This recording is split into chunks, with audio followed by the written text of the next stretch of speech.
aquel tiempo, el ángel Gabriel fue enviado por Dios a una ciudad de Galilea llamado Nazaret, a una virgen desposada con un hombre llamado José, de la estirpe de David. La virgen se llamaba María.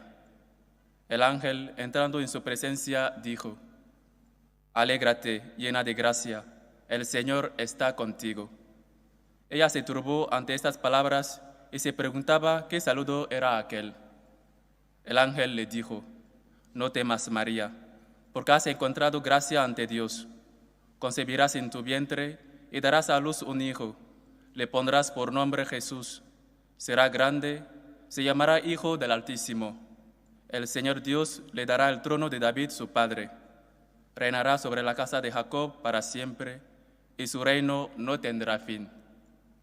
Y María dijo al ángel: «¿Cómo será esto? Pues no conozco varón». El ángel le contestó: «El Espíritu Santo vendrá sobre ti, y la fuerza del Altísimo te cubrirá con su sombra. Por eso, el santo que va a nacer se llamará Hijo de Dios. Ahí tienes a tu pariente Isabel, que a pesar de su vejez ha concebido un hijo, y ya está de 6 meses la que llamaban estéril, porque para Dios nada hay imposible». María contestó: «Aquí está la esclava del Señor, hágase en mí según tu palabra». Y la dejó el ángel. Palabra del Señor. Gloria a ti, Señor Jesús. Después del Concilio Vaticano II, surgieron dentro de la Iglesia multitud de voces que pedían cosas de lo más variopintas y extrañas. Voces que pedían que la Iglesia se adaptara al mundo, con el deseo de que, adaptándose al mundo, decían ellos, la Iglesia llegaría a más personas. Pero cuando la Iglesia se adapta al mundo, deja de ser entonces luz en el mundo y sal de la tierra, pues porque se ha adaptado a las cosas mundanas. El Señor fundó la Iglesia con la pretensión de que la Iglesia consagrara el mundo. Y como nos recordaba la primera lectura, Dios, a pesar del dolor que sufrió ante el pecado de desobediencia de nuestros primeros padres, en lugar de responder tratándonos como mereceríamos por nuestros pecados, lleno de amor y de misericordia, envía a su Hijo al mundo para salvarnos. Y Jesús instituyó a la Iglesia con sus sacramentos para que los sacramentos, como auxilios espirituales, fueran consuelo de los débiles, de los pecadores, de los heridos por la guerra, por la lucha del bien contra el mal.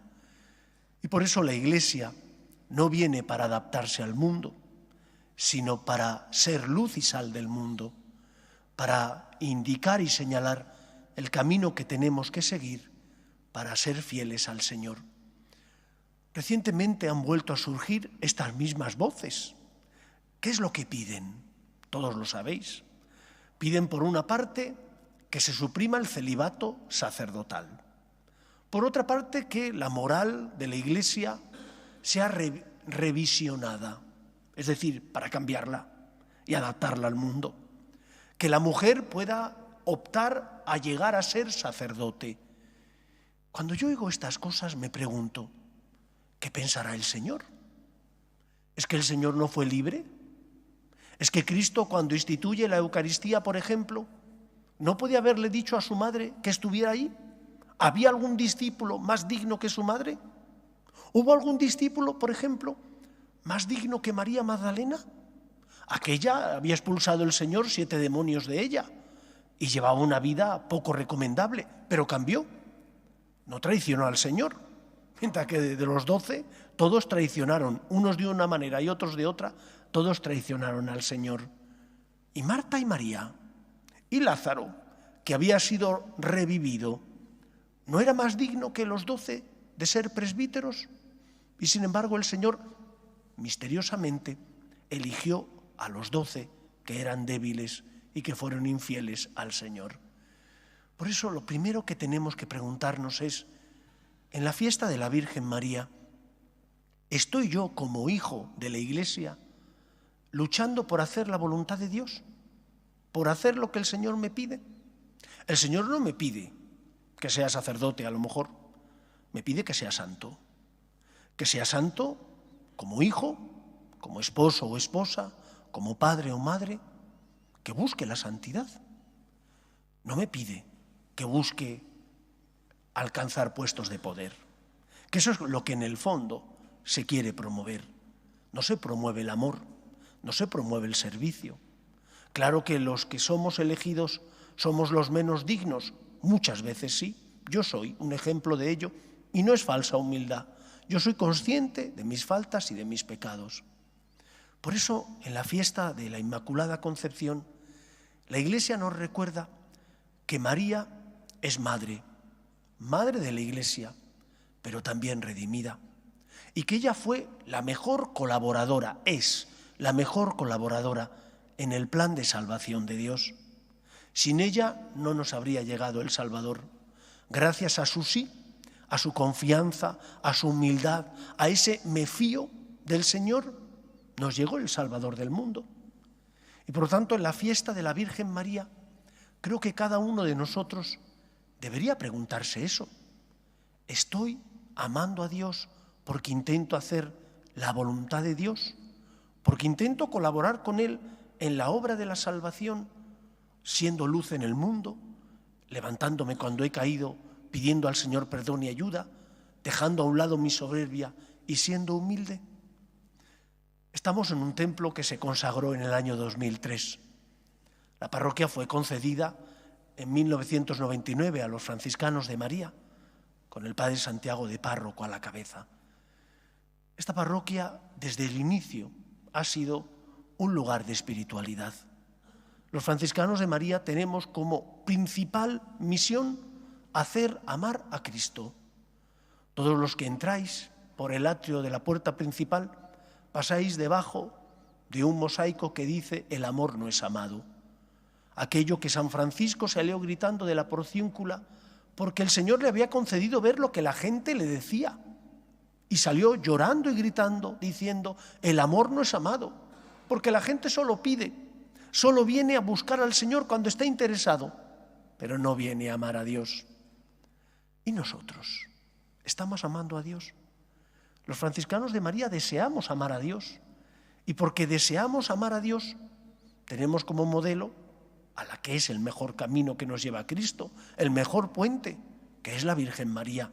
Nadie como ella supo amar a Dios, entregarle toda su vida, fiarse de Él. Y por eso los franciscanos de María somos instrumento del Señor, junto con otros carismas, para luchar contra la secularización que hay en la Iglesia, para llevar espiritualidad, para hacer amar a Cristo.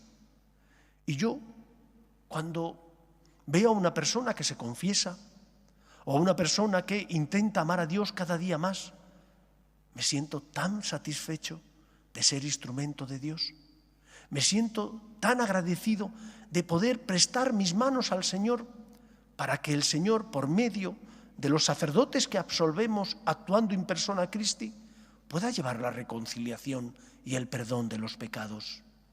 Me siento como María, porque si María nos trajo al Salvador, también los sacerdotes traemos el perdón y el amor del Salvador. Por eso los franciscanos de María queremos hacer amar al amor.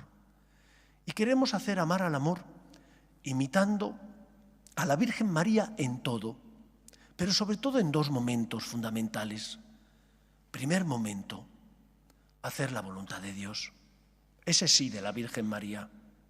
Cuando María recibe el anuncio del ángel Gabriel, no debió entender mucho, pero es que su corazón estaba tan lleno de amor que le sobraban las razones intelectuales. Tenía las razones del corazón y aunque no comprendió, dijo, sí, me fío de ti, Señor. Primer momento, que todos nosotros, como hijos de la Virgen, España, decía San Juan Pablo II, es tierra de María. Y por lo tanto, todos los españoles también, gracias a Dios, llevamos este amor a la Virgen allende los mares, a Hispanoamérica, donde tienen un amor y una devoción a la Virgen María, sobre todo bajo la advocación de Nuestra Señora de Guadalupe, grandísimo. Nosotros también, como hijos de María, queremos decirle al Señor: fiat, hágase en mí tu palabra. Dame fuerza, Señor, para hacer tu voluntad. Dame fuerza, Señor, para ser instrumento tuyo en el mundo, consolando a los que sufren porque no tienen fe y necesitan esperanza, o educando a los hijos porque necesitan la luz que les ayude a distinguir el bien del mal. Ayúdame, Señor, quiero ser instrumento tuyo. Haciendo la voluntad de Dios, colaboramos con Cristo como María en el plan de salvación de Dios. Y en segundo lugar, queremos también imitar a la Virgen María, sobre todo en la humildad. María es modelo de agradecimiento. María no va proclamando lo que ella ha hecho. Estas son mis medallas, mis éxitos. Ella proclama en el Magnífica lo que Dios ha hecho por medio de ella. Y cuando tú le prestas tus manos al Señor, cuando tú haces la voluntad de Dios, aunque a veces no comprendes sus planes o te cuesta porque exige que te niegues a ti mismo, que pidas perdón cuando te has equivocado o que concedas el perdón al que te ha hecho daño, cuando tú como María haces eso, el Señor por medio tuyo actúa en la historia de los hombres. Y por eso los franciscanos de María somos misioneros del agradecimiento, porque nos sentimos afortunados de amar al Señor y poder colaborar con Él en la obra de la salvación. Pero no solo somos hijos de María, también somos hijos de San Francisco. Y de San Francisco, además de la sencillez y del amor a los necesitados, en el cuerpo y en el alma, además de eso, sentimos la llamada que el Señor le hizo a Francisco en una pequeña ermita que estaba derruida en San Damián. Y le dijo a Francisco: Francisco, repara mi iglesia, que como ves amenaza ruina. Y Francisco entendió, después de mucho tiempo, que lo que el Señor le pedía no era que reparara solo físicamente la ermita de San Damián, que estaba caída. La reparó, pero el Señor seguía diciéndole lo mismo: Francisco, repara mi iglesia. Y el pobre dijo: pero Señor, si ya la he reparado, ¿qué más quieres de mí? Que repares la iglesia como cuerpo místico de Cristo. Es decir, que colabores con tu carisma, con los dones que yo te he dado, para que la iglesia, que estaba atravesando momentos difíciles, resurja y, purificada por el amor de Dios, sea instrumento de Dios en el mundo.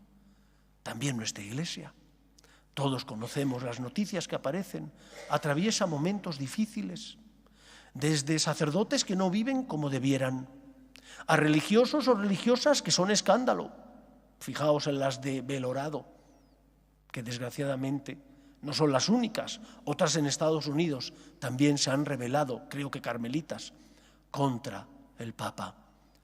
Tantas personas, tantas faltas de amor, tanta falta de entrega, de fidelidad y de humildad. Y nosotros queremos ser, como San Francisco también, colaboradores en la obra de la salvación del Señor, aportando los carismas, los dones que el Señor nos ha concedido. Y nos sentimos orgullosos y felices de poder colaborar con Dios, junto con otros carismas, en este reparar la iglesia, en este llevar esperanza y consuelo al corazón de los que sufren, bien en el cuerpo o bien en el alma.